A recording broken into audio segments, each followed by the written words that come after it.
fuudhee ilman qabar wanni na gube kana tokko faaju ilman qabu wallahi ustaad kabaaleef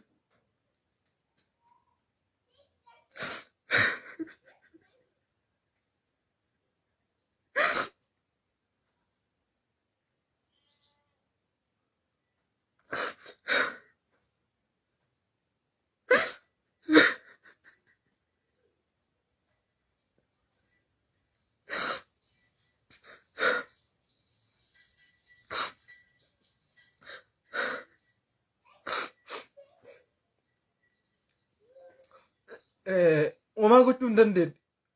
of to'achuu waan dadhabe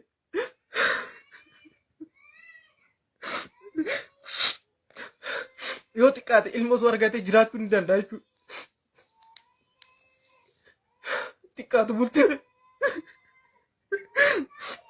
yoo booyanillee maa boottan namaan jette dirqama obsuu hin dandeenyu hin boonna akkamitti imimmaan raafataati akkam gochuu dandeenyu obsuu hin dandeenyu jechuudha.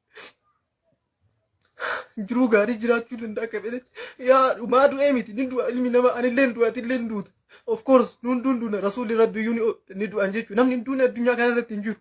Nabiin kennan du'an sallallahu alaihi wasallam abbaan fedhayyuu du'a maa du'ee miti akkaataa wallahi osoo taa'ee kitaaba isaa barachuu akka fedhe danda'a. Rakkinuma takka qabu namni kun jechuu subhaanallah itti galee maaliif inni maaliif rakkan nuuf jecha anaaf si jecha hubachuu qabna hubatamuu qaba kun hubatamuu qaba anaaf siif jecha seeni waan biraa maal achi nigdi achi jira warqiin achi argatu jira warqiin bakka san hin jiru bosona keessa nyaata hin qabu nyaata takkatti yookaan gaafa argate nyaanni achi jiru naa himaame yookaan ganama nyaatee osoo guyyaa nyaatiin osoo galgala nyaatiin akkasi jiraata rabbuma qofa beeka jechuudha. Isin galee ganama nyaatee yookaan ganama nyaatee osoo guyyaa nyaatiin galgala osoo nyaatiin buluu danda'a yookaan dheebotee achi keessa aduu argee jiraata garuu jechuus taas kamaal eebboo jiruu fedhe jiraachuu danda'a nu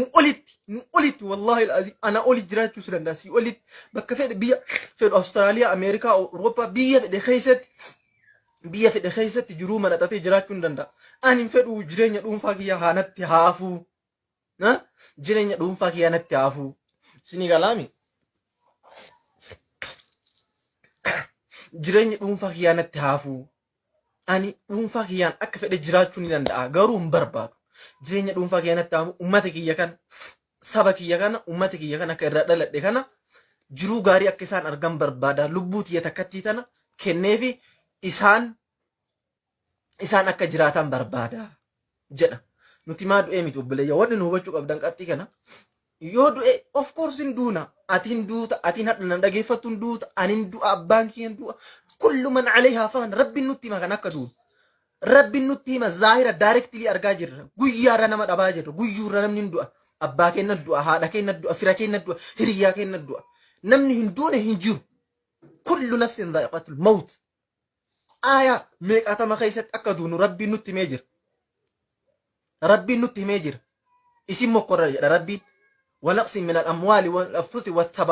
والثمرات وبشر الصابرين ربي نما جالتنا سنجالها فودي قبلنا سنجالها هدسه وانتو تهدود أن اسم مقرر دارك تلي رجاك أبا تما وجين أكمل تكوريكم بيكو باربان نوانتي كنا بيكو نموتنو جباميتي غندوماميتي takka gandummaa leellisnee hin beenu leellisuuf illee hin jiru. Wanna kana dubbachuun gandummaa yoo ta'e nama namarraa wareegame haasa'uun gandummaa yoo ta'e gandummaa ta'u bareeda rakkoo hin qabu nuti dhimma irraa hin qabnu. Nuti waa'ee gandummaa irraa hin dalagu. Namni kun nama dhageettii guddaa qabudha. Akkuma namni gaafa qabsootti seenu namni kun akkuma qabsootti seenu namni hedduu isa jaalatu namni hedduu isaaf gammade namni guddaan tokko gaafa qabsootti seenu namni hedduun isaa gammadu gaafa inni hedduu illee nama hedduu gadda. Ilma namaa kanarraa gaafa namni hedduu nama dachiif samii agarteetiin isaaf gadditu jirti nama haywaan hundi isaaf gaddu jira nama gaafa inni du'e immoo namni takka keeri sangoonee jira.